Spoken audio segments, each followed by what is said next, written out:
Los humanos trazamos el mapa de todos los rincones del planeta. Exploramos selvas y desiertos. Fuimos al espacio, pero solo hemos podido llegar a 11 kilómetros de profundidad de la superficie. Solo una quingentésima parte del camino hacia el núcleo terrestre. Ahora estamos a punto de llegar más profundo.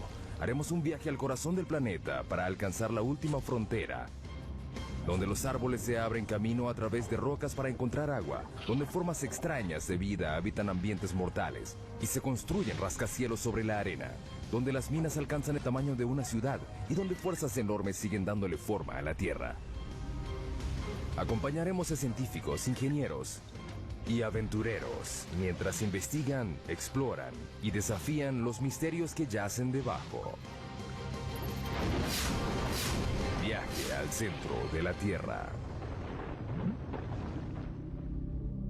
Para llegar al centro de la Tierra, hay que hacer un viaje de 6.437 kilómetros a través de los 3 distintos estratos subterráneos. El primero es la corteza terrestre, un estrato superficial y frágil que tiene 32 kilómetros de profundidad. Imagínense que la Tierra fuera un huevo cocido. Los continentes son 3 veces más delgados que la corteza de este huevo y la corteza oceánica es aproximadamente 10 veces más delgada. La corteza contiene muchas cosas en una profundidad relativamente somera. Zonas de carbón, agua, sal, oro, plata y petróleo que se solapan. Lo interesante de vivir en la superficie terrestre es que sembramos las cosas o las extraemos de minas. Muchas de nuestras cosas provienen del subsuelo de diversas maneras. Bajo la corteza yace un estrato más grueso, el manto, un estrato de roca fundida turbulenta de 2.897 kilómetros. Por dentro, el planeta es una región de roca caliente que hierve a temperaturas y presiones que nadie se puede imaginar. A más de 3.871 grados, el manto se agita constantemente y fractura la corteza que está arriba en placas gigantes denominadas placas tectónicas. A diferencia de los otros planetas, las placas le dan forma a la Tierra. Al moverse unos centímetros al año, las placas se incrustan o se separan dando resultados espectaculares. Tenemos volcanes que hacen erupción en la superficie y terremotos, pero logramos sobrevivir en un equilibrio muy delicado. Los volcanes son una fuente increíble de riqueza y de fertilidad. Los volcanes traen nutrientes y materiales frescos a la superficie terrestre. De ahí obtenemos suelos frescos y buenos. De allí provienen nuestros recursos minerales. Ahí se forman. A 2.897 kilómetros bajo el núcleo externo, el hierro fundido es la clave de nuestra supervivencia. Es un campo magnético del ancho de la Tierra que nos protege de la radiación solar. Necesitamos el campo magnético de la Tierra debido a la violencia intensa de nuestro Sol. Finalmente llegamos al núcleo interno, el ambiente natural más mortal de la Tierra. Al llegar al centro de la Tierra, la presión es 3.6 millones de veces mayor a la de la superficie. Es suficiente para reducir este granito a la mitad de su volumen. Nuestro increíble viaje comienza a unos pocos centímetros debajo de nuestros pies. Si peláramos el estrato más superficial de la Tierra, encontraríamos el mundo de los insectos. El de las hormigas es el más amplio. Este podría ser un hormiguero grande. Las hormigas han construido un sinfín de hormigueros debajo de la superficie de cada continente, excepto en la Antártida. Pueden ver las hormigas que salen de la parte superior. Algunas de ellas transportan algo que parece larvas. Las hormigas han estado aquí desde hace 120 millones de años. Precedieron a dinosaurios como el tiranosaurio Rex. Compartieron la Tierra con el estegosaurio y el triceratops. Superan a los humanos en una proporción de 140.000 a 1. No conozco a ningún otro insecto social que se haya extendido tanto. Es una sociedad que se extiende a lo largo de porciones enormes del ambiente terrestre del planeta. Las hormigas son rápidas. Su velocidad es equivalente a la de un humano que corre a 64 kilómetros por hora. Son fuertes. Pueden alzar 20 veces su propio peso. Es como si un hombre adulto alzara un auto. Sin embargo, lo que más hacen es construir hormigueros. Aunque sorprendente, es una tarea vital para los humanos. Los hormigueros ayudan a que el aire y el agua penetren el suelo y lo mantienen fresco y fértil.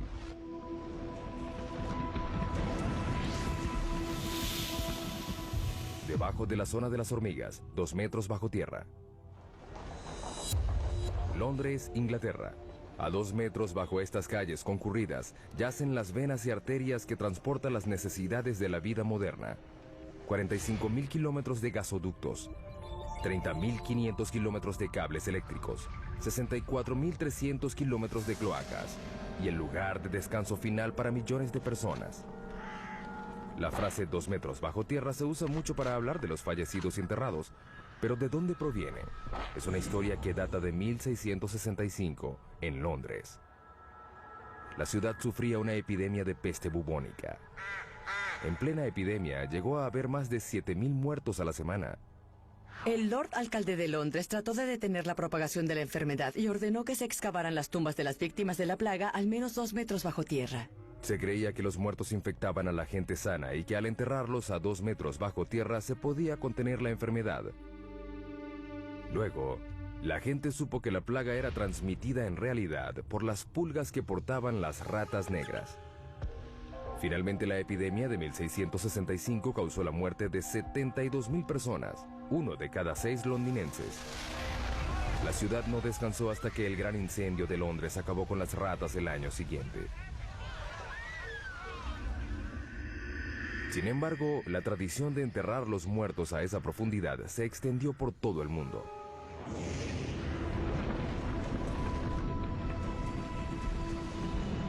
Seguimos bajando. Hemos dado otro pequeño paso en nuestro viaje al centro de la Tierra, 5 metros bajo tierra. Solo una criatura puede vivir a esta profundidad.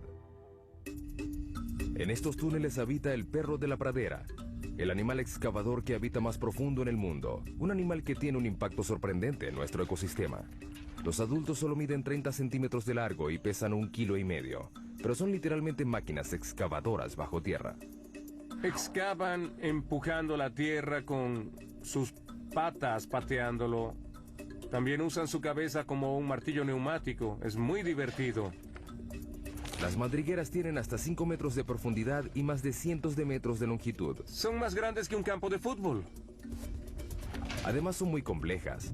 El diseño tiene un sistema sofisticado de aire acondicionado. Hay 2 entradas a diferentes alturas que crean un vacío parcial, que hace que el aire entre por la entrada más baja y salga por la más alta.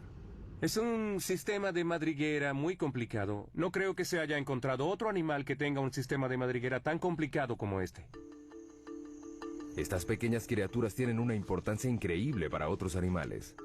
Muchos animales dependen de los perros de la pradera para su supervivencia. Por ejemplo, estas madrigueras tienen un efecto significativo en la manera como el agua y los nutrientes circulan a través del ecosistema de las praderas. Ese pasto es más nutritivo. Las praderas se benefician de la presencia de estos perros. Sus excavaciones le llevan aire al suelo y su excremento ayuda a fertilizarlo. En el siglo XIX había más de 400 millones de perros de la pradera, pero los granjeros los consideraban alimañas y los eliminaban. Hoy quedan menos de 100 millones. Es una mala noticia para las áreas donde habitan. No son realmente parte del sistema de las praderas como lo eran hace 200 años, porque no hay suficientes para que tengan el impacto que se necesita para atraer a los búhos de madriguera o al bisonte. Por un lado, no son animales en peligro de extinción, pero las praderas, como deberían ser y como fueron hace 150 años, sí están en peligro.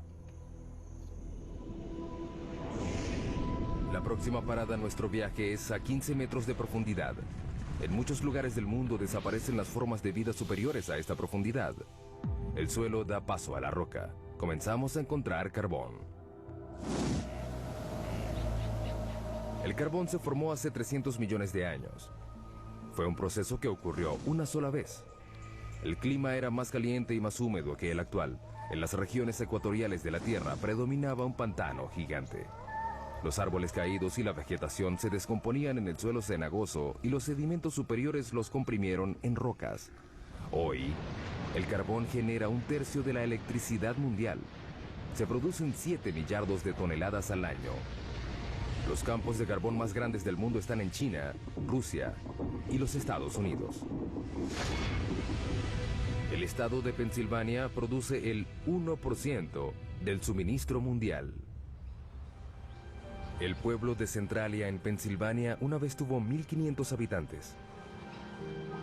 Era una comunidad idílica de un pueblo pequeño. Podrías ir de un lado a otro y conocer a todos. Es un buen estilo de vida.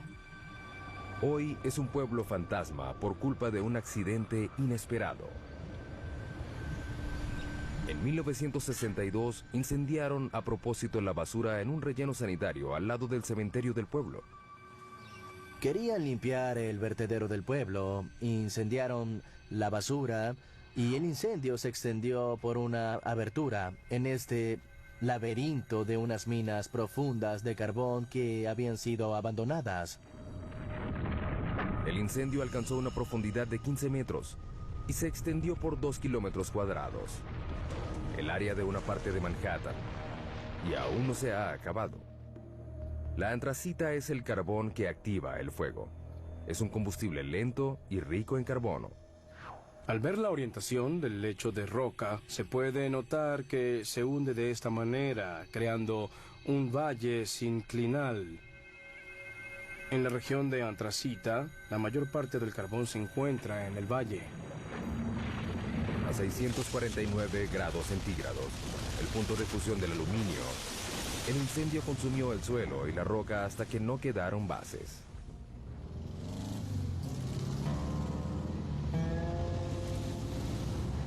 Lo que una vez fue la avenida Locust, la vía principal de Centralia, es en la actualidad una sección de una autopista rural. Es difícil imaginar que esto fue una vez el centro de un pueblo.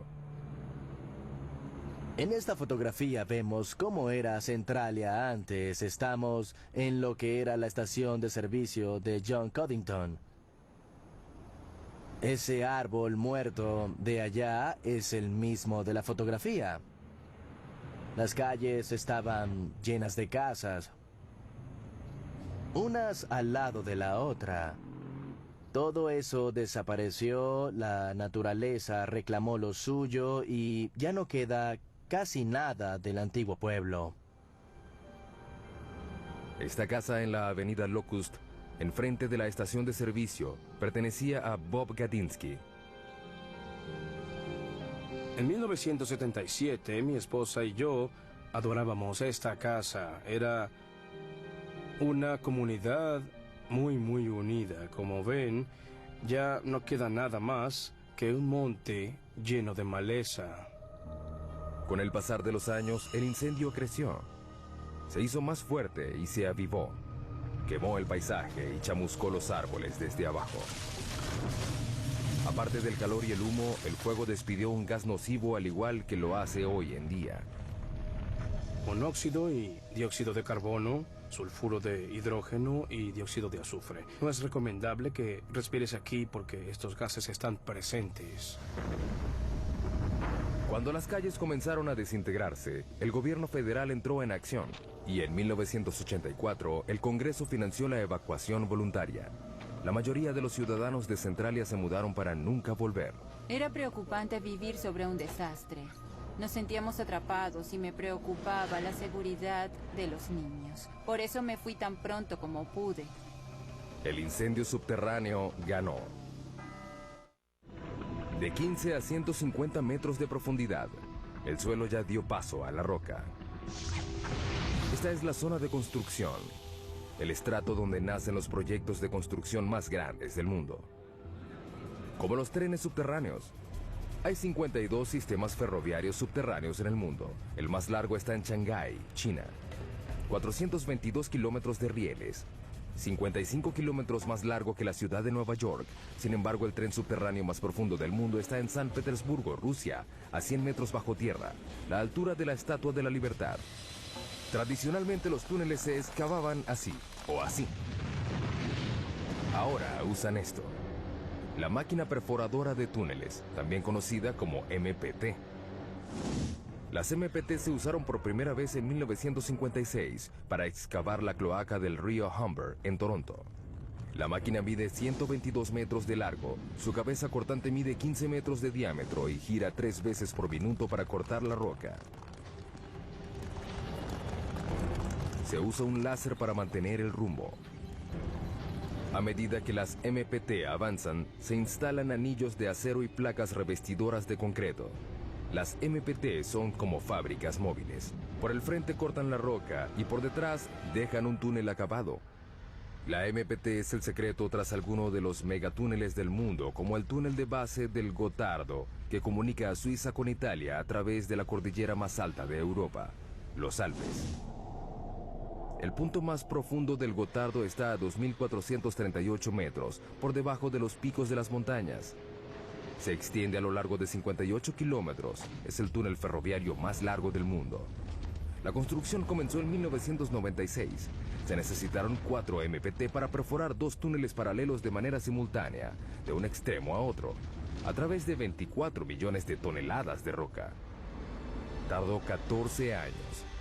Finalmente, en octubre de 2010, se logró realizar la perforación final. Antes, los camiones tardaban 4 horas en ir de Zúrich, Suiza, a Milán, Italia. El túnel redujo la duración del trayecto en 90 minutos. Para los ingenieros que construyen túneles, la roca es una pesadilla que deben atravesar. Pero la roca también se utiliza para construir las bases de los edificios más altos del mundo. Nueva York, el hogar de los rascacielos más famosos y más antiguos del mundo. Para mantener en pie estos edificios colosales, los ingenieros anclaron las bases de los edificios al lecho de roca, construyeron una plataforma y construyeron encima de ella. De hecho, el horizonte de Manhattan refleja el estrato de roca que tiene debajo. El anclaje sostiene a la mayoría de los rascacielos, incluyendo el edificio más alto del mundo, el Burj Khalifa de Dubái, que mide 823 metros de altura y tiene bases de 50 metros de profundidad. Pero si no hay lecho de roca, ¿se puede construir un rascacielos?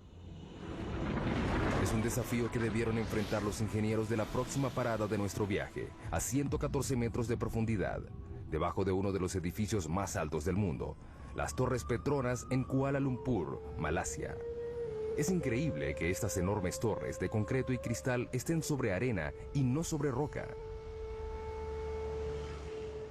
Hemos demostrado que se pueden construir casas en la arena con las técnicas de ingeniería adecuadas.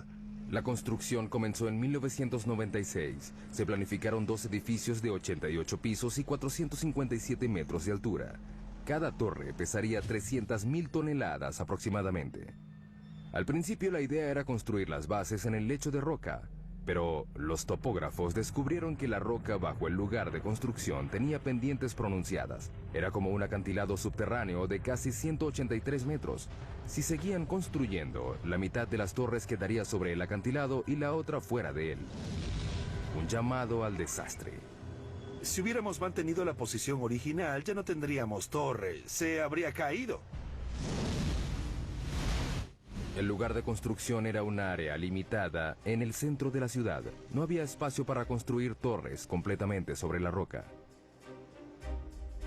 Decidieron más bien alejarlas del lecho de roca completamente. Eso implicaría que las bases tendrían que pasar por el suelo blando a un estrato de arena. Las bases se mantendrían en pie por fricción, la misma fuerza que mantiene un clavo en la madera. El clavo está arraigado a un pedazo de madera de la misma forma como estas pilas de fricción están clavadas en el suelo por debajo de la torre. El equipo de construcción puso manos a la obra. Debajo de cada torre hundieron 104 pilas a 4 metros de distancia entre sí. Era un bosque virtual de concreto y acero. Algunas de las pilas tienen 114 metros de profundidad. En 2011 son las bases más profundas de cualquier edificio en el mundo. La ingeniería subterránea logró lo imposible. 2 torres de 457 metros de altura construidas sobre arena. Desde hace mucho tiempo, los ingenieros han recurrido a la geología para guiarse en su trabajo, pero la geología puede ser impredecible. El término roca da la impresión de que es algo fuerte, pero no siempre es el caso. La roca puede ser muy antigua. Esta roca tiene 1.6 millardos de años. Pero también puede ser vulnerable a un elemento muy simple, el agua de lluvia. A lo largo de millones de años, el agua de lluvia que cae sobre la roca hace que se deforme y se agriete. Estas fracturas pueden ser enormes. Aquí hay una gigante que se extiende por toda esta roca. Finalmente, el agua crea cavernas en las rocas por las que llega a inmensos lagos y ríos subterráneos. Más abajo, el agua satura la roca como una esponja. De hecho, puede haber entre 5 y 10 océanos de agua dentro de las rocas de la Tierra. El 99% del agua dulce líquida del mundo yace en el subsuelo. Las reservas más grandes están en China, Rusia, África y Estados Unidos. El acuífero Ogallala es el más grande de Estados Unidos. Se extiende desde Nebraska hasta Texas. Abarca 450.650 kilómetros cuadrados, el área de Suecia, y alcanza 150 metros de profundidad. Pero en muchos lugares del mundo, el agua subterránea se está acabando. Esto quiere decir que la gente, los animales y las plantas deben ir cada vez más profundo para obtenerla. La próxima parada de nuestro viaje es la raíz más profunda de un árbol a 122 metros de profundidad. En Mpumalanga, Sudáfrica, en un precipicio ubicado sobre las claves de Eco, hay un pequeño bosque de higueras que tienen 150 años. Estas higueras han superado 2 retos: crecer sobre roca y sin ninguna fuente aparente de agua. Parecen sacados del Señor de los Anillos. Las raíces y las rocas no se mezclan. Los árboles normalmente crecen en suelo fértil.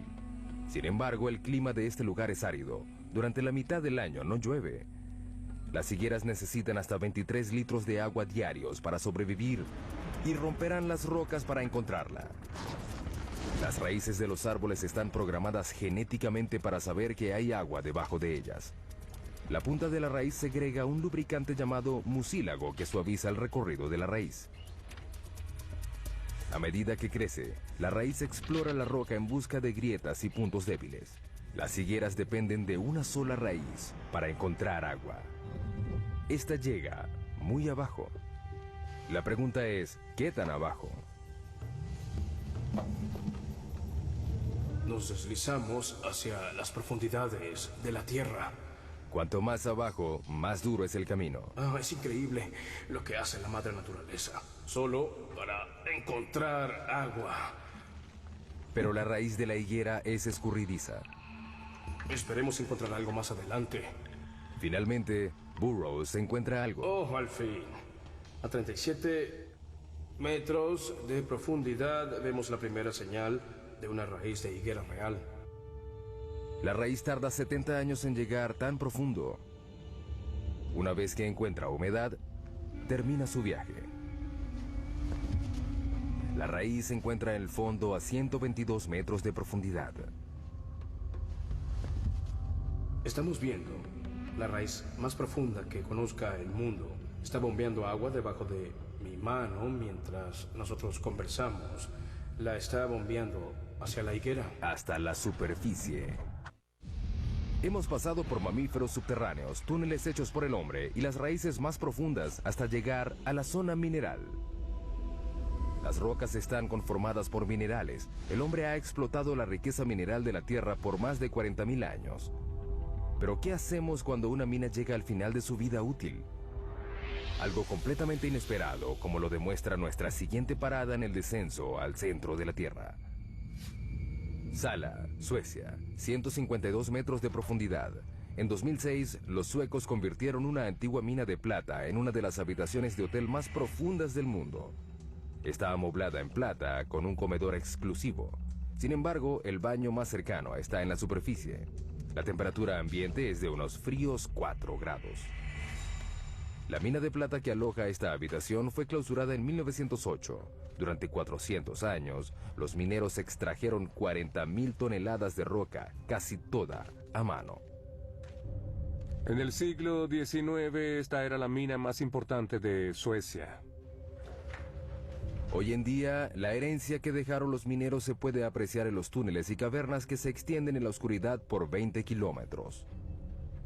La idea de la habitación de hotel surgió a partir del interés turístico creciente en la mina. La gente viene para dar un vistazo al pasado.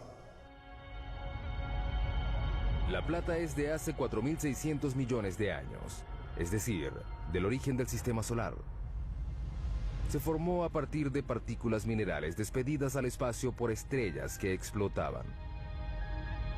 Estas partículas fueron atrapadas por el remolino de polvo de los embriones planetarios. Se fundieron con el agua y el calor subterráneo. Hoy se extraen en Australia, China, Europa y América 20.000 toneladas de plata al año. En Sala, el agua que ayudó a crear la plata una vez sigue ahí. La mitad de la mina está llena de agua. Cuando la mina funcionaba, había bombas para controlar el agua de lluvia que se filtraba. Ya no se hace. Esta sección inundada de la mina contiene unos 5 millones de litros. Suficiente agua para llenar 25.000 bañeras. Marco y Tatia Ranisto reservaron la habitación subterránea para celebrar su 15º aniversario de bodas. La idea fue de Tatia. Quiero darle una gran sorpresa y algo especial. Gracias. El elevador tarda 4 minutos y medio a una velocidad de 60 centímetros por segundo para llegar a la habitación a 152 metros de profundidad. Marco empieza a vacilar. Estoy nervioso. Estaré bajo tierra solo. Bueno, casi solo. Estaré ahí. Los Ranisto llegan a su destino. Oh.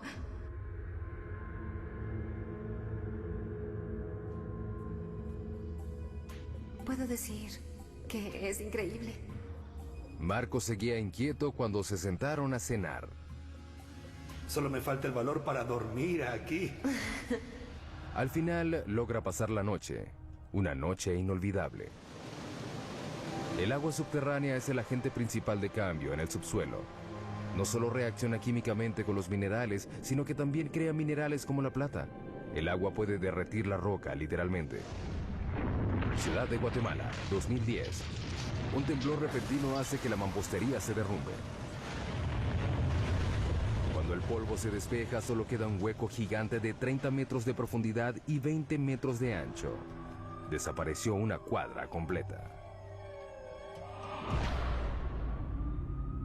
La ciudad de Guatemala está construida sobre caliza porosa. El agua subterránea puede disolver la roca y dejar una capa superficial frágil que puede ceder sin ninguna advertencia. Es increíble que el colapso solo ocasionara una muerte. Sin embargo, fue la segunda dolina más grande en 3 años en esta ciudad. Las dolinas son aterradoras y a veces mortales. Sin embargo, algunas de ellas pueden proporcionar una gran cantidad de datos científicos. Próxima parada de nuestro viaje, también en América Latina. A 335 metros de profundidad. El Zacatón, México. Es una dolina llena de agua donde no hay lugar para la vida. Bajo esta superficie apacible no hay aire. Pero en este lugar vive una forma de vida, los microbios, y son muy extraños. Todas las bacterias y materia biológica deben sobrevivir en un ambiente anaeróbico que origina formas de vida extrañas. En 2006, la NASA envió un equipo a estudiar los microbios del Zacatón. El primer paso fue descubrir cómo era el interior de la dolina. No sabíamos cuán grande era ni cómo era. Era algo completamente desconocido. Por eso llegaron con una nueva tecnología, un robot en forma de huevo, diseñado para llegar a donde las ondas no pueden. Lo llamaron Profundidad X. Puede ir en todas direcciones, hacia arriba, hacia abajo, a la izquierda, a la derecha. Puede girar y hacer cualquier movimiento necesario para abrirse camino a través de un ambiente tridimensional. Profundidad X mide 2 metros de ancho y 1,5 de profundidad. Es del tamaño de una moto de 4 ruedas. Lo que lo hace especial es que no se maneja a control remoto, se conduce solo. Una vez que desciende por debajo de la superficie, queda por su cuenta. Durante ese tiempo, debe tomar sus propias decisiones. Para ver, el robot cuenta con un sonar. Esta tecnología se desarrolló en el siglo XX para hacer rebotar ondas sonoras en las paredes y piso de la dolina. El robot crea constantemente en su memoria un mapa tridimensional actualizado como un murciélago que vuela en una cueva oscura. Profundidad X fue el primer robot en tener la capacidad de pensar por sí mismo. Bien sea crear el mapa, decidir tomar una muestra o regresar a la superficie, son decisiones que el robot debe tomar. Luego de sumergirse 50 veces, Profundidad X se conoce todos los rincones y ranuras. La gente se pierde en las cuevas y no sabe si está en la segunda o tercera intersección. Un robot con Profundidad X hace un buen trabajo al distinguir estas situaciones confusas, mejor que las personas en algunos casos. En poco tiempo, el Zacatón reveló sus secretos. Sabemos que es caliente, tal vez hay manantiales que alimentan el Zacatón. La sorpresa más grande fue el descubrimiento de 100 tipos de bacterias, incluyendo 6 nuevas especies de un microbio llamado Archaea, que tiene un estilo de vida extraño. Viven del azufre. Una de las arqueas tenía azufre en su organismo, metabolizaba el azufre del agua y lo utilizaba como una fuente de energía. El descubrimiento confirma que no todas las formas de vida requieren condiciones como las de la Tierra. Tal vez algún día un descendiente de Profundidad X haga un viaje al espacio. Veremos a estos exploradores ir a lugares donde la gente no puede llegar. A un lugar como la luna de Júpiter, Europa, en busca de vida similar en otro mundo. América Latina y México en particular están llenos de dolinas. La provincia de Yucatán tiene más de 3.000 dolinas. Algunas están llenas de agua y otras no, pero nada se compara a nuestra próxima parada. El abismo vertical más profundo del mundo. El sótano de las golondrinas.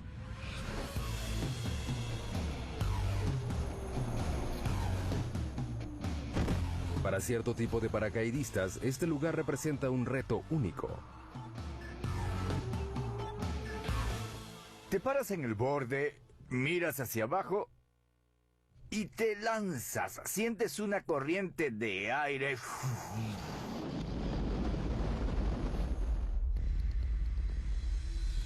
427 metros de profundidad, 38 metros de ancho en la parte superior.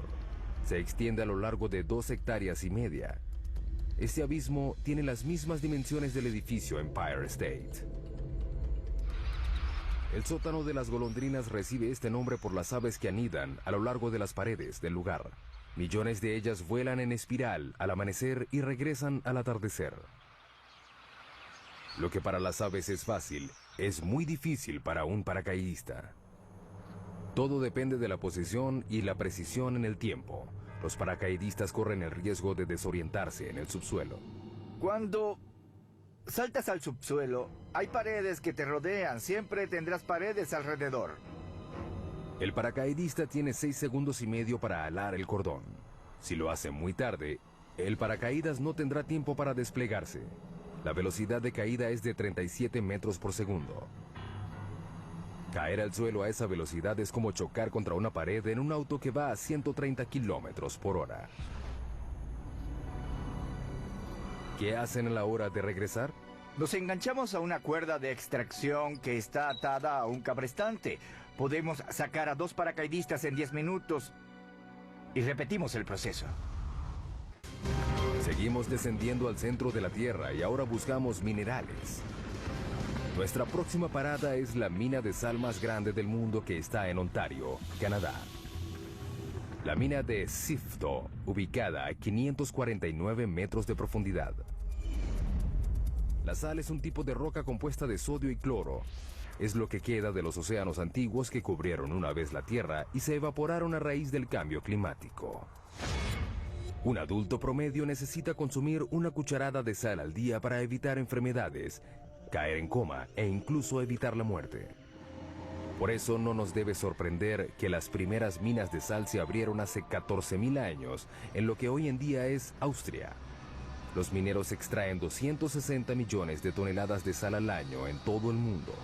Los yacimientos más grandes de sal están en China, Rusia y Canadá. La mina de Sifto fue abierta en 1959.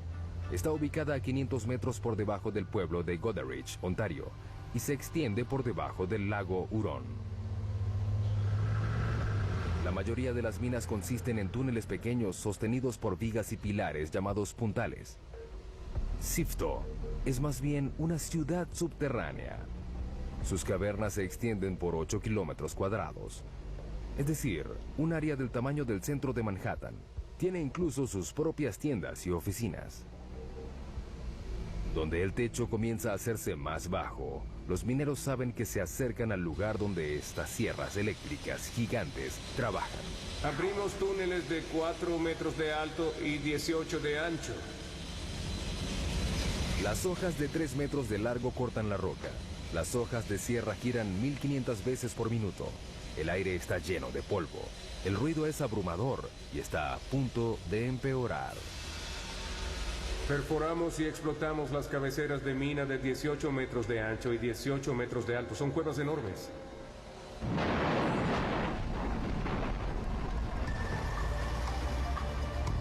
Camiones gigantes transportan la roca recién cortada a la mandíbula de un triturador hambriento.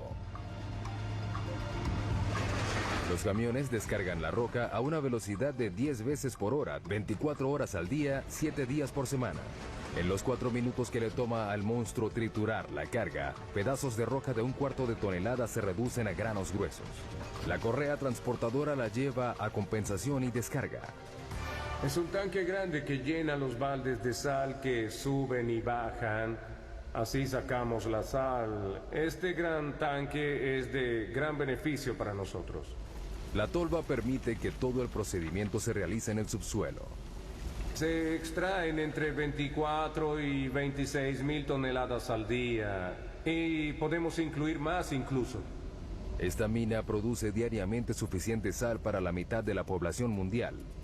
Sifto cree que puede mantener esta producción durante otros 250 años.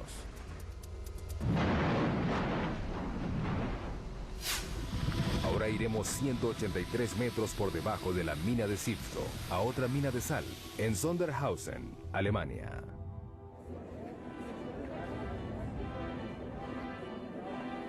En esta mina se realiza un evento deportivo muy extraño. El maratón más profundo del mundo. Correr bajo tierra, qué locos. Correr en un maratón subterráneo es una experiencia muy diferente a correr en la superficie. No te sientes libre. En el bosque se siente el viento, pero en el subsuelo no.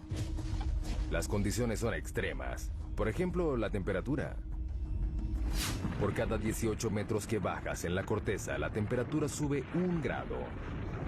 La razón de esto se remonta a hace 4.600 millones de años, al origen de la Tierra. La mezcla de los remolinos de gases y de partículas que formaron el planeta tenía polvo cósmico radioactivo. Cuando se comprimió en roca, liberó su energía radioactiva como calor y aún lo hace. Trabajar en esas condiciones es muy difícil, pero correr es peor.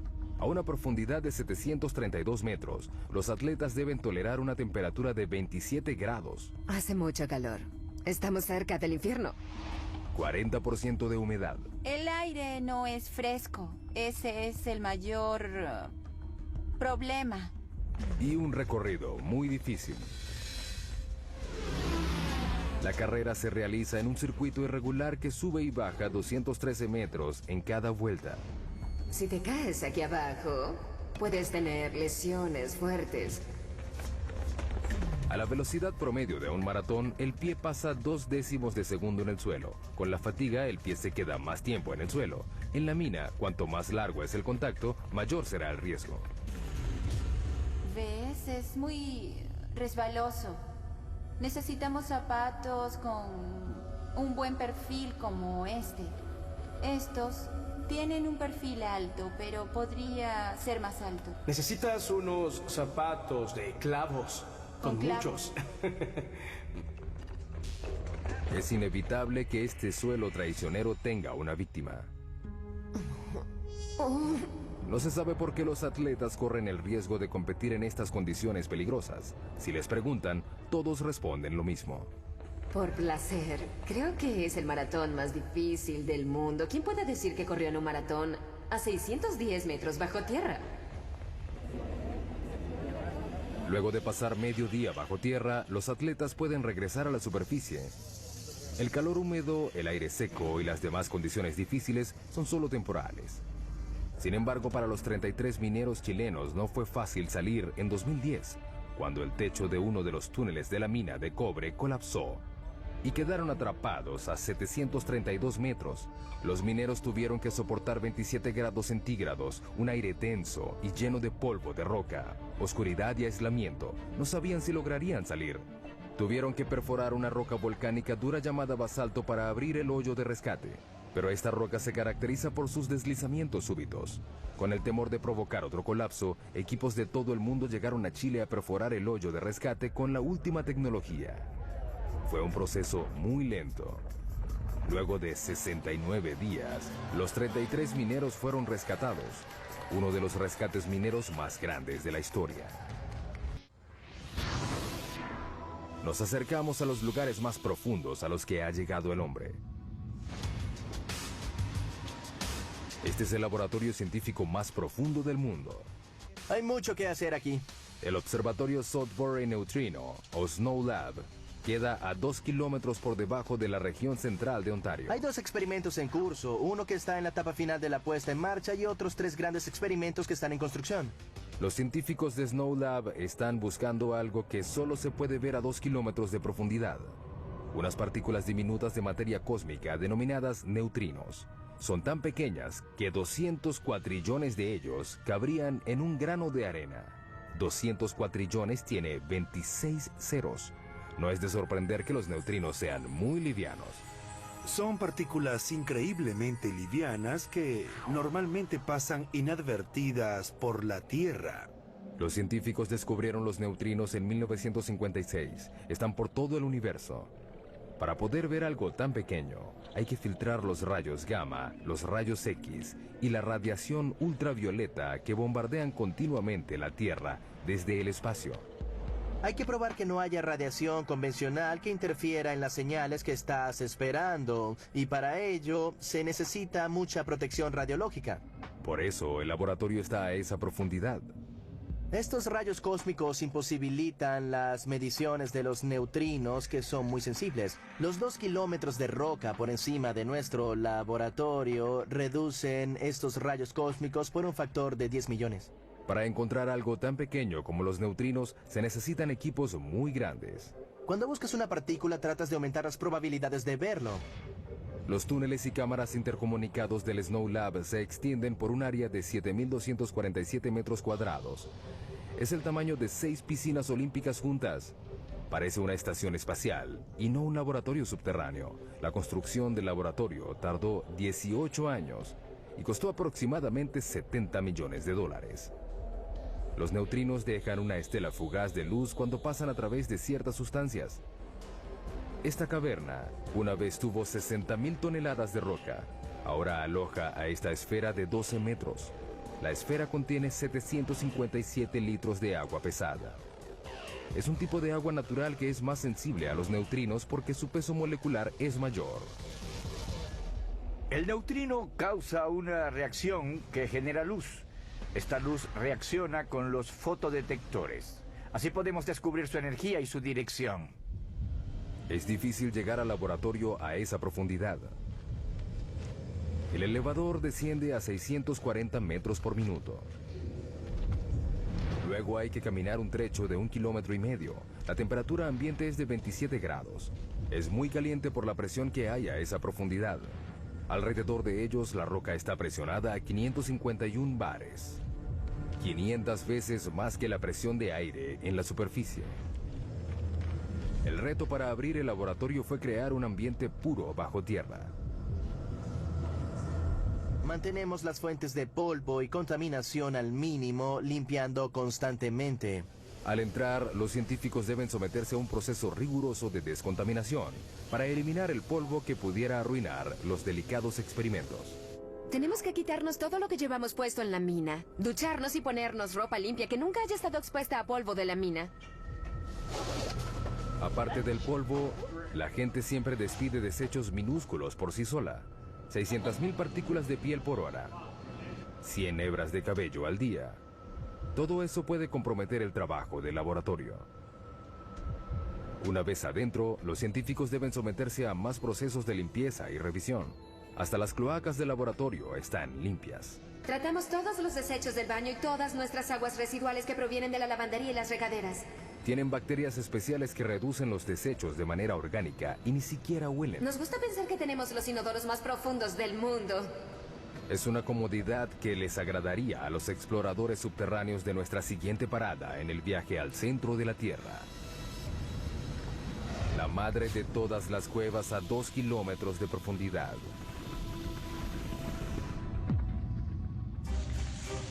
Estos exploradores de cuevas polacos esperan llegar más profundo de lo que haya llegado cualquier otro. Están entrenando para descender a J2, una parte del sistema de cuevas de Cheve, en México. Buscamos la cueva más profunda del mundo. La erosión del agua de lluvia creó J2. El descenso implica grietas, caídas verticales y cámaras inundadas. Pasar por este camino subterráneo no será fácil. Tenemos que entrenar constantemente para poder lograrlo. El descenso de 2,5 kilómetros es tan profundo como la altura del monte Santa Elena. Los exploradores de cuevas van equipados como alpinistas subterráneos, con arneses, cuerdas, ganchos y cascos. Las condiciones de la cueva Kasprowa, Nisia, en Polonia, son similares a las de J2, pero no tan profunda. A medida que el equipo desciende, el pulso aumenta a 140 latidos por minuto. Los exploradores queman unas increíbles 6,000 calorías diarias, el doble de lo normal. Hay que llevar mucha comida durante la exploración. En la expedición real, cada explorador llevará más de 27 kilogramos de comida a un campamento base casi a la mitad del camino. Aunque es muy agotador llevar toda esa carga de comida a menos de 1 kilómetro, es vital. Simplemente se necesita llenar el estómago. Así es. A los exploradores de cuevas les encanta estar bajo tierra. Cuanto más angosta y pequeña sea la cueva, mejor.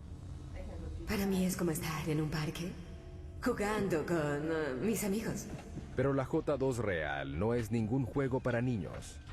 Tiene pasadizos tan angostos que intimidan a los exploradores más expertos. Soy de baja estatura y no me va mal en lugares angostos, pero no voy a lugares así. Creo que no me gustaría. No me gustaría. Para analizar las grietas, los exploradores necesitan emplear toda su experiencia y sus habilidades.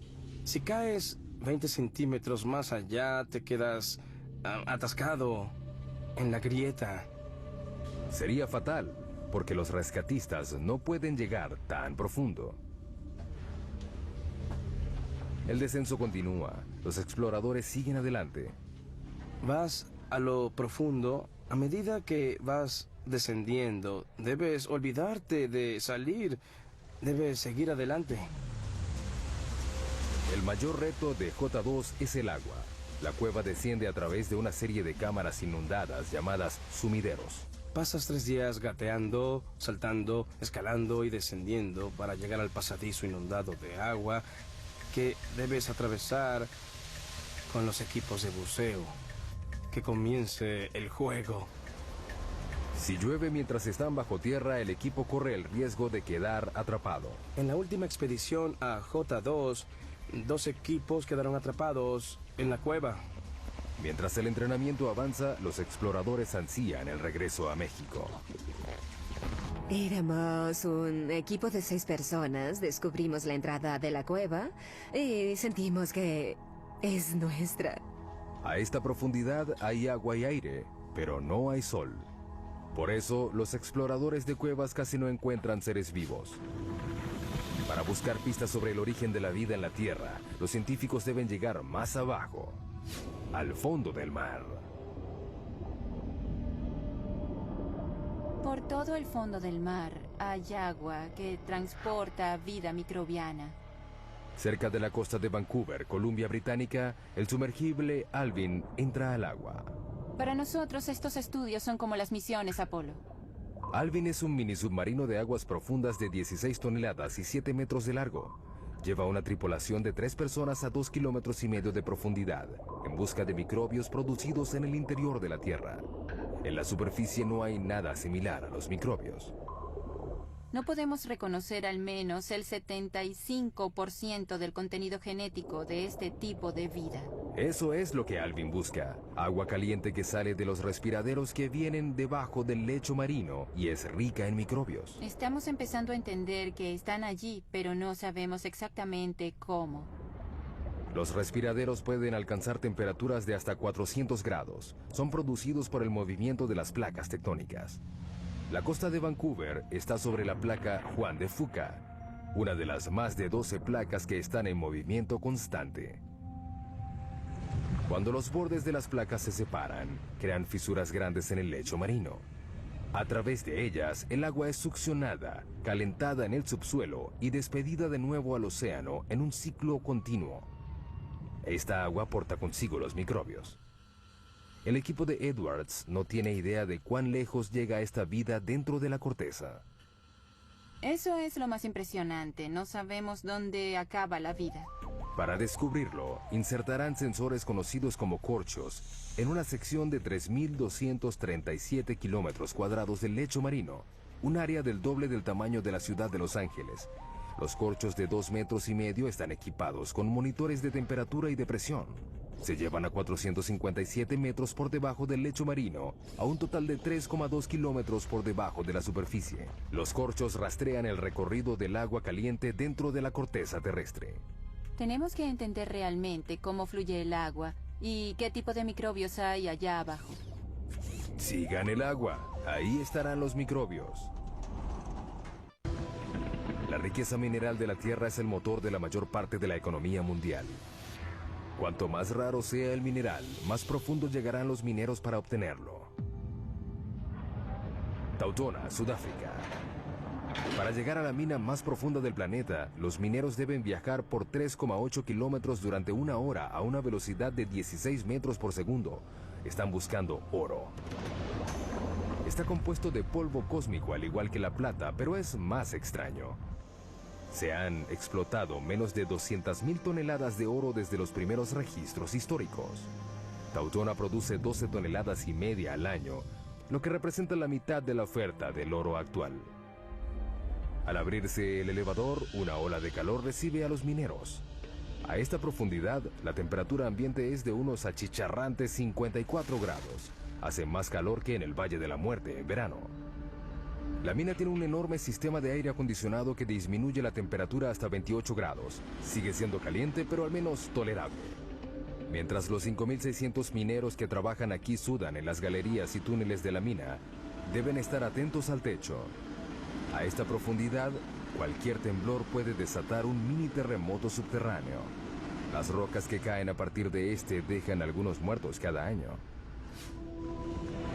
La siguiente parada de nuestro viaje es 3 veces más profunda que la mina de Tautona. Es el lugar más profundo que ha alcanzado el hombre alguna vez.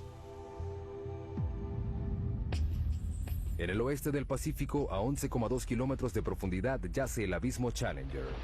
Es un corte profundo del lecho marino de 69 kilómetros de ancho que se extiende por 2.543 kilómetros, la distancia entre Nueva York y San Antonio, Texas. El peligro en este abismo no es el calor ni los temblores, es la presión.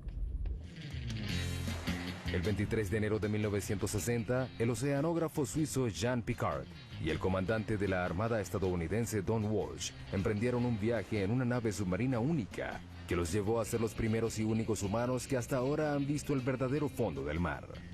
Don Walsh revive el viaje. Es el único sumergible que ha llegado al abismo Challenger y nadie ha regresado allí en casi 50 años. Por una buena razón. La presión a 11 kilómetros de profundidad es de 1.103 bares. Imagínense un dedo cargando el peso de 48 aviones Boeing 747. Para soportar ese peso, Piccard diseñó un sumergible llamado Trieste, de 15 metros de largo y 3,5 de diámetro. Pesaba 51 toneladas. Era del tamaño de un camión mediano y cargado. Para protegerse, la tripulación se sentó en una esfera de acero de 2 metros de diámetro que pesaba 16 toneladas. No había mucho espacio para estirar las piernas. Teníamos 481 litros para ambos. Ese es el tamaño de una nevera doméstica. No era algo malo, tomando en cuenta que el agua a esa profundidad estaba a 1 grado. La temperatura dentro del casco se aproximaba a la de una nevera doméstica también. Para poder flotar, el Trieste estaba suspendido de un flotador. Era una especie de globo submarino. A diferencia de los globos aéreos, el equipo no podía usar helio para este. Optaron por otra cosa. Todos sabemos que el petróleo es más liviano que el agua. Por eso el Trieste usaba gasolina. Se necesitaron 85.171 litros de gasolina para hacer flotar la nave. Suficiente gasolina para llenar los tanques de 500 autos. 8 de la mañana, hora cero. Comienza el descenso. Era un proceso lento y cauteloso. El tamaño y la posición de las ventanas de la cabina del Trieste dificultan la visión. Esta es la ventana principal. Es una pieza gruesa de 18 centímetros de plástico acrílico. Hay una escotilla del otro lado de la esfera que tiene una ventana más pequeña. También hay una ventana en el tubo de entrada. A 201 metros, el Trieste se sumerge en la oscuridad. Hasta aquí penetra la luz solar. Pero a los 914 metros, la naturaleza acude a ayudarlos. Lo único que ilumina el abismo es la bioluminiscencia de los animales y el plancton. Estos tienen fuentes de luz como las luciérnagas. Es como una nevada al revés. Transcurre otra hora. Luego ocurre un problema. Hubo un ruido fuerte a los 6 kilómetros. A 6 kilómetros bajo el agua, Walsh hace una prueba diagnóstica. Oímos el ruido y verificamos todos los medidores que teníamos. Todo parecía bien, así que seguimos el camino. Pero de repente vio algo. Miré a la ventana de la escotilla y vi una grieta así en la ventana. La tripulación está a 2 centímetros de una muerte segura. Si la ventana interior se hubiera roto, habríamos muerto de manera instantánea porque la presión a 6 kilómetros de profundidad es como 690 bares. La muerte habría sido inmediata. No nos habríamos enterado. Pero la ventana soporta. Deciden continuar. Luego de casi 5 horas, el Trieste llega finalmente al fondo. Walsh ve algo increíble. Antes de aterrizar, vimos un pez blanco. Los vertebrados no deberían sobrevivir a esta profundidad. Pero los acuanautas no pudieron seguir investigando. Cuando aterrizamos, levantamos una nube de sedimentos que se quedó ahí durante unos 20 minutos. El limo del lecho marino lo cegó. Era como estar en un vaso de leche. No tuvieron otra opción. No podíamos ver nada ni tomar fotos. No se despejaba, así que decidimos regresar a la superficie. Para que el Trieste pudiera regresar, Walsh controlaba el peso quitando el lastre. Teníamos 2 tinas de lastre llenos de bolas de acero. Al fondo de la tina había un electroimán. Las esferas seguían en la tina cuando el imán estaba encendido.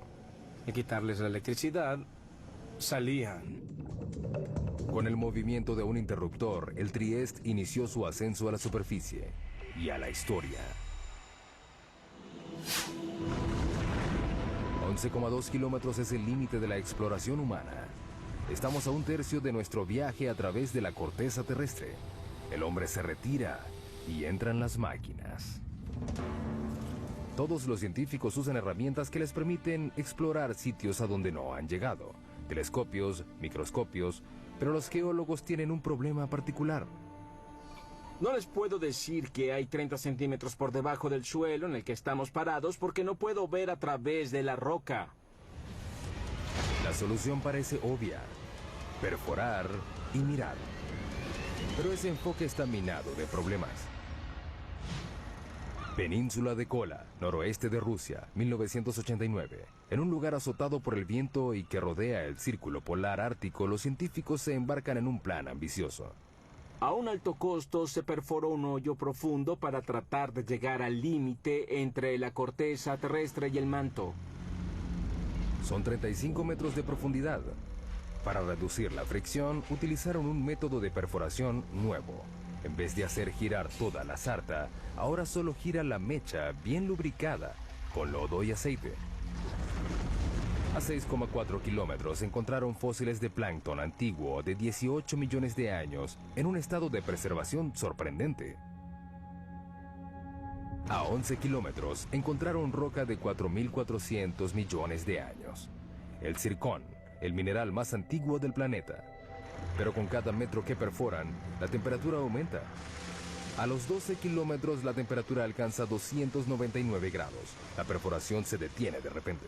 La temperatura aumenta rápidamente a medida que entras al planeta. Cuando perforas hoyos muy profundos, el metal de tu taladro comienza a derretirse. Durante los 14 años siguientes se intentó reanudar la perforación, pero todo fracasó. No tenemos equipos ni los materiales que soporten las temperaturas y las presiones que hay a decenas de kilómetros de profundidad. El hoyo súper profundo fue abandonado en 2003. ¿Qué hacen los geólogos si no pueden perforar?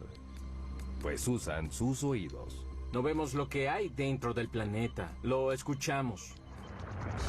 Estos ecógrafos se conocen como sismógrafos y siguen los sonidos hechos por el movimiento de las rocas en el subsuelo.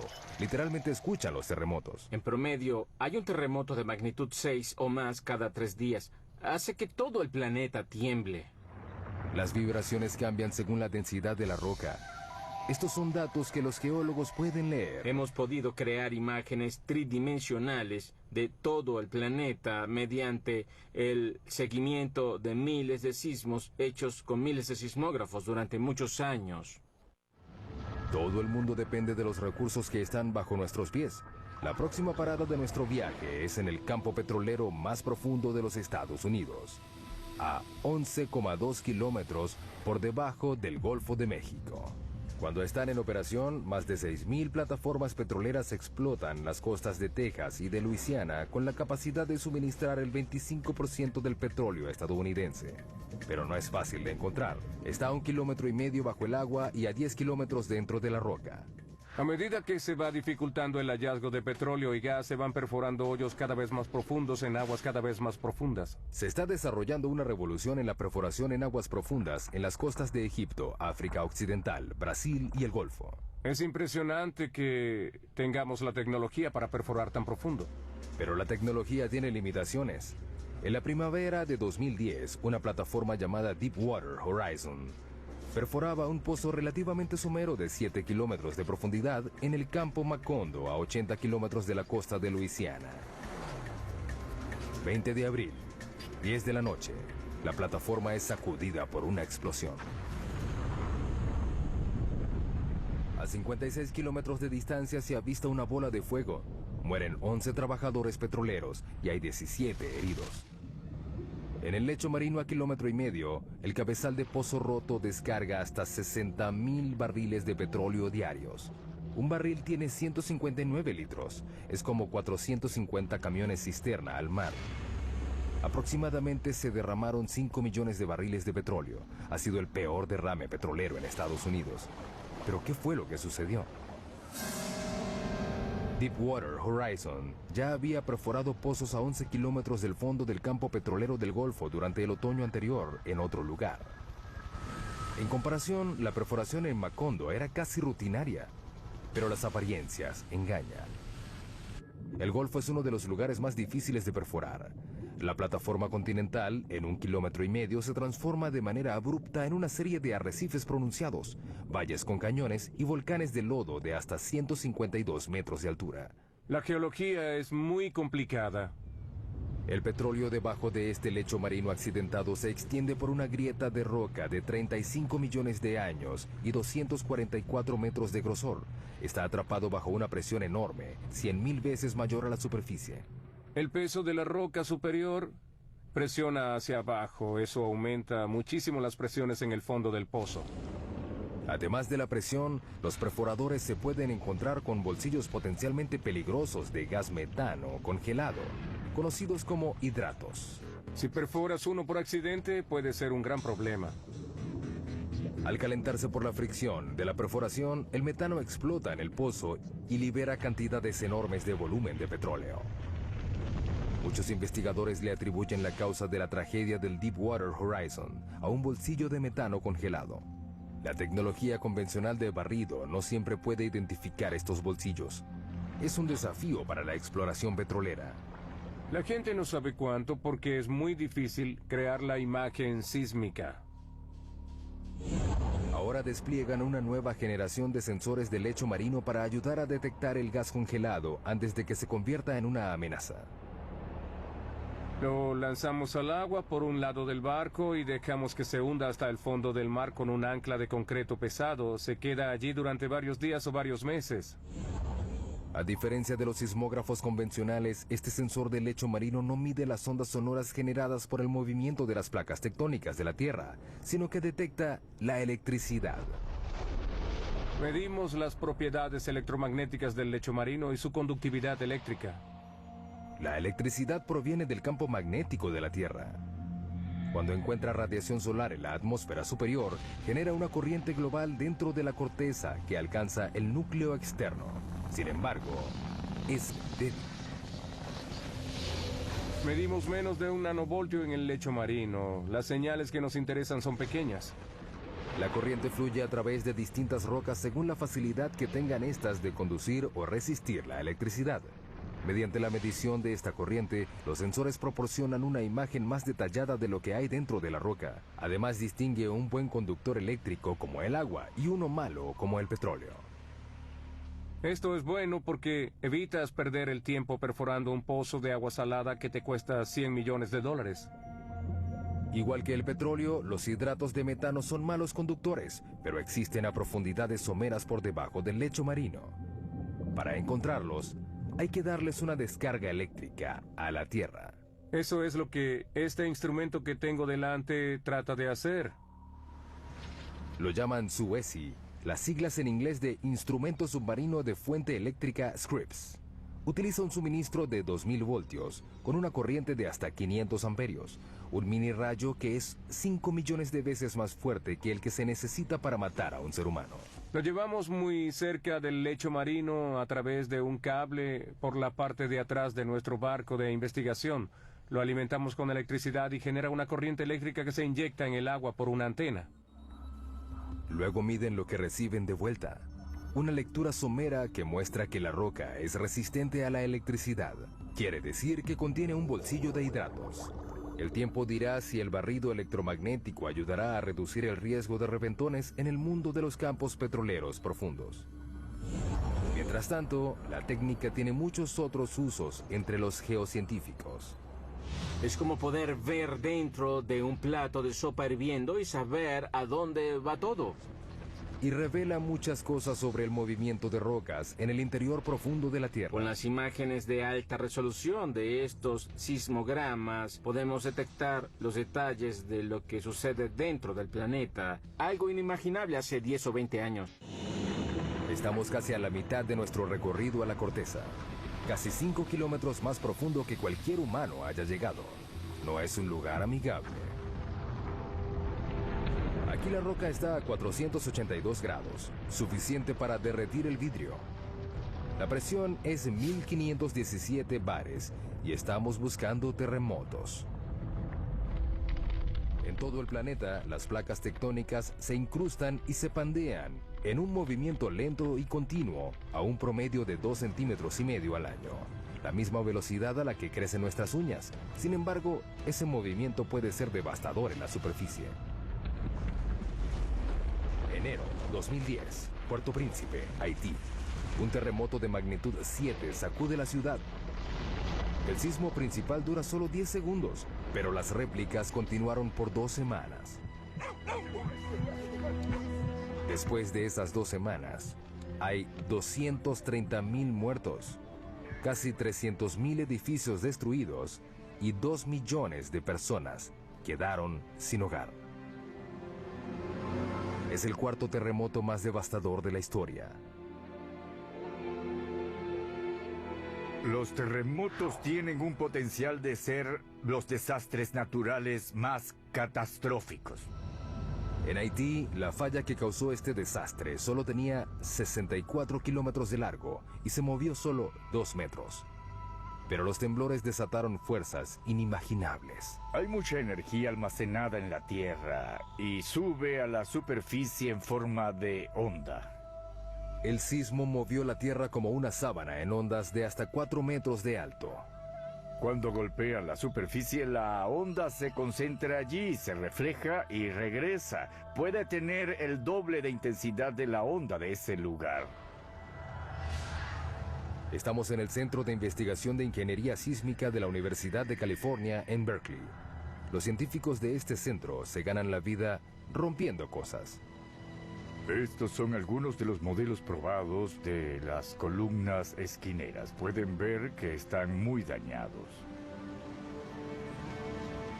Estas pilas de escombros son los restos de pruebas de laboratorio, el fruto del trabajo científico que ha hecho posible la creación de edificios antisísmicos perfectos. Los científicos ya aprendieron la lección. Si un terremoto ocurre en un lugar, volverá a ocurrir. No es cuestión de si ocurre, sino de cuándo. En California tenemos la mala suerte de tener terremotos con bastante frecuencia. Sin embargo, eso nos hace prepararnos. Las únicas opciones son mudarse o construir edificaciones más seguras. Debemos prepararnos mejor para un terremoto mediante mejoras de normas de diseño. Durante un terremoto, el movimiento más peligroso no es el vertical, sino el horizontal. Este ingeniero trabaja en un diseño que hace las paredes más resistentes a los movimientos horizontales mortales que derriban los edificios. Creamos este tipo de conexión que puede transferir cargas laterales. Estas paredes están unidas por placas de acero que soportan la tensión. Las placas se pueden romper sin que la pared completa colapse. Las paredes están hechas con una mezcla de concreto y fibra, que las hace más flexibles y menos quebradizas. Están diseñadas para que se dañen. El equipo de Berkeley usa una variedad de equipos para someter a los nuevos diseños a un proceso lento de destrucción. Ese bloque de concreto inmenso mide 8 metros y medio de largo por 8 de alto. Pesa 300 toneladas. Hay mucha energía latente encerrada en esa masa. Cuando estos 4 martillos hidráulicos enormes empujan el bloque, le transfieren la energía a la estructura que se está probando. En este caso, se prueba un armazón de columnas y vigas similar al de un rascacielos. Nadie sabe cómo responderá la estructura. Es la primera vez que probamos algo de este modo. El objetivo es llevar la estructura al límite. El edificio se inclina en una dirección y las vigas rotan en sentido contrario a las columnas. El acero se pandeó, pero el armazón sobrevivió. Es un inicio prometedor para el diseño. Pero la única manera de asegurarse de que una estructura soportará un terremoto es creando uno. Esta es la mesa de temblores. La mesa de temblores nos permite crear un terremoto cuando queramos. Como su nombre lo indica, las mesas de temblores crean temblores a escala real, que sacuden edificaciones a escala real. Podemos simular 6 componentes del movimiento. La mesa puede mover la edificación hacia adelante y hacia atrás, hacia arriba y hacia abajo o hacia los lados para recrear lo que sucede. El objetivo no es analizar por qué se caen los edificios, sino por qué permanecen de pie. Una de las cosas que queremos predecir es cuándo una estructura colapsará completamente y cuándo colapsará solo de manera parcial. Los terremotos han matado a millones de personas, pero el movimiento tectónico que los ocasiona también forma parte de un ciclo global que es vital para la salud del planeta Tierra. La vida humana no habría evolucionado si no fuera por la tectónica de placas. Sin la tectónica de placas tendríamos un solo océano gigante en la superficie y no tendríamos ningún animal terrestre. El ciclo de creación de la superficie terrestre voltea virtualmente la Tierra. Esto es una amonita, un fósil que vivió en el fondo del océano. Lo impresionante de esta roca es que proviene de la base del monte Everest. Lo más impresionante de todo esto son las fuerzas que la trajeron a la parte de arriba del planeta, que debieron ser enormes e increíbles. La fuente de estas fuerzas yace aún más profunda que las placas tectónicas. Nuestra próxima parada en el viaje al centro de la Tierra. A 35 kilómetros de profundidad entramos al manto, una vasta región de 2.897 kilómetros, que contiene el 70% de la masa del planeta. Aquí la temperatura y la presión compiten para decidir cuál de las dos cambiará más a la roca.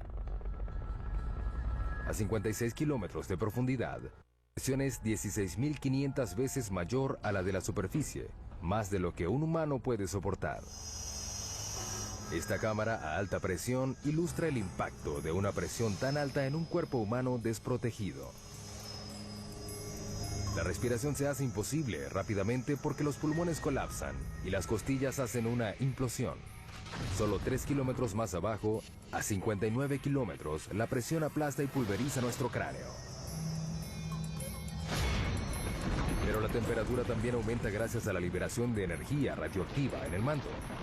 A 982 grados, el calor es suficiente para empezar a derretir la roca. Esta comienza a convertirse en algo llamado magma. El magma es lo que ocurre cuando la roca alcanza su temperatura de fusión y pasa de estado sólido a líquido. Puede fluir por largas distancias y luego es forzada a salir a la superficie terrestre. A medida que se filtra hacia arriba, el magma se mezcla con una variedad de sustancias que lo hacen más volátil. El magma es una combinación fascinante de roca fundida y gases disueltos como agua y dióxido de carbono. Justo debajo de la superficie, el magma acumula en esos vacíos en la roca que los científicos denominan cámaras. La cámara más profunda que se haya detectado está a 34 kilómetros por debajo de Oahu, Hawái. La mayoría está a 10 kilómetros de profundidad. Las cámaras se llenan lentamente de magma. A medida que aumenta la presión bajo tierra, el magma es forzado a salir hacia la superficie. Con el tiempo llegan al punto de explosión y causan las erupciones volcánicas. Una de las imágenes más potentes del interior de la Tierra es esos lugares donde el interior se vuelve superficie, como en los volcanes. 500 millones de personas en todo el mundo viven cerca de un volcán. Una sola erupción puede resultar catastrófica. Los volcanes pueden borrar en un momento lo que ha tomado decenas de millones de años en crearse. Las erupciones ocurren sin advertencia, su temperatura es mayor a 500 grados y son prácticamente indetenibles. Abril 2010. El volcán Eyjafjall hace erupción en Islandia. Liberó 99 millones de metros cúbicos de ceniza volcánica, suficiente ceniza para llenar 40.000 piscinas olímpicas. Una nube de cenizas de 9 kilómetros de alto se liberó. Se esparció por 1.800.000 kilómetros cuadrados, un área más grande que Alaska. La erupción hizo que se suspendieran los vuelos en el hemisferio norte durante 6 días que dejaron varados a más de 1 millón de pasajeros diarios. Los servicios normales tardaron un mes en reanudarse. En nuestro viaje al centro de la Tierra, nos acercamos al núcleo externo, una zona de 2.100 kilómetros de hierro fundido, atrapado entre el manto y el núcleo interno sólido. Para llegar aquí, hemos viajado a través de agua y roca, combatido con la temperatura y la presión, y revelado los secretos subterráneos que le dan forma a nuestras vidas. Pero nos queda un misterio por resolver. ¿Qué hace que la Tierra sea magnética? El campo magnético de la Tierra se extiende por 72.400 kilómetros en el espacio. Este protege al planeta de la fuerza completa de la radiación solar. Una sola erupción solar que dure 2 horas esparce 10.000 millones de toneladas de partículas radioactivas. Son suficientes para darle electricidad a Estados Unidos durante 10.000 años o para evaporar nuestra atmósfera. Sin el campo magnético que las desvía, las partículas solares extinguirían la vida en la Tierra. Necesitamos el campo magnético de la Tierra debido a la intensa violencia de nuestro Sol.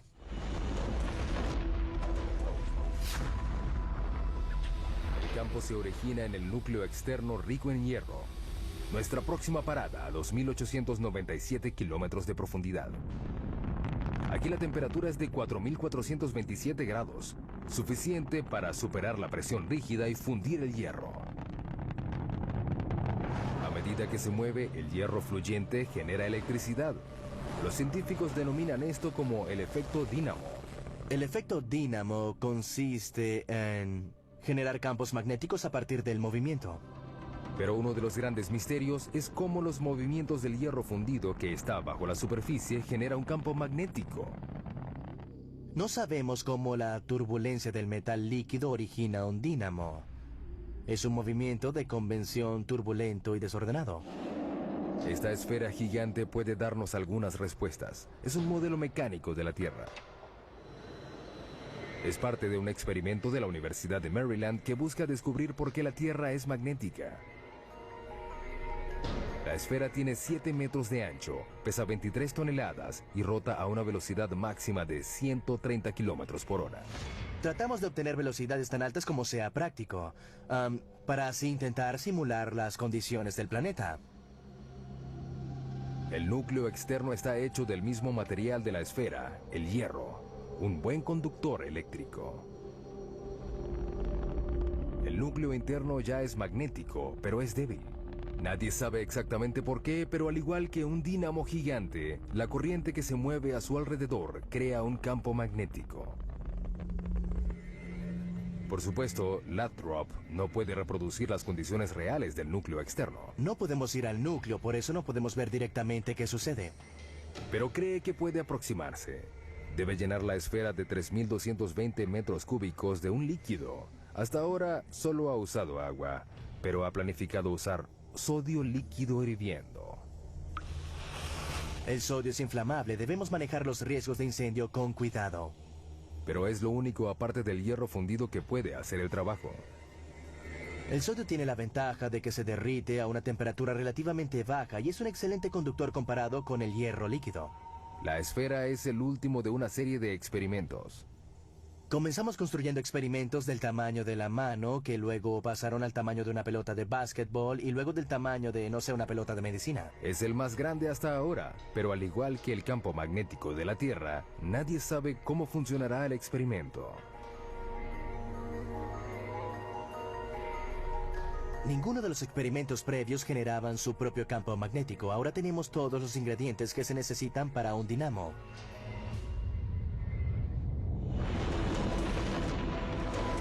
Casi 6.400 kilómetros de profundidad, llegamos al final de nuestro viaje, el núcleo terrestre. Es una masa de hierro de 2.400 kilómetros de ancho y un área superficial un poco mayor a la de América del Sur. La temperatura de este lugar no es tan caliente como la de la superficie solar, pero el peso de todo el planeta presionándolo hace que el hierro permanezca rígido. La presión es muy intensa, es 3,5 millones de veces más que la presión de la superficie. La misma convección que ayuda a generar el magnetismo también empuja el calor hacia la superficie, enfriando el núcleo en el proceso. A medida que la temperatura cae, el núcleo se solidifica lentamente. Un día no habrá suficiente roca fundida para crear un campo magnético. Pero el sol se apagará y destruirá la Tierra antes de que ese día llegue. Mientras tanto, el calor del núcleo ayuda a crear la lenta rotación del manto que renueva la superficie. Alimenta la química de nuestra riqueza mineral y genera el campo magnético que nos protege de un universo hostil. Las probabilidades de encontrar otro planeta como la Tierra son muy pocas. Hemos llegado al final de nuestro viaje a casi 6.400 kilómetros de profundidad. Vimos túneles que atraviesan montañas y minas del tamaño de una ciudad. Pasamos por incendios e inundaciones. Soportamos terremotos, volcanes y presiones que trituran nuestros huesos. Finalmente descubrimos el secreto más profundo de la Tierra, que lo que ocurre debajo es lo que realmente la mantiene viva.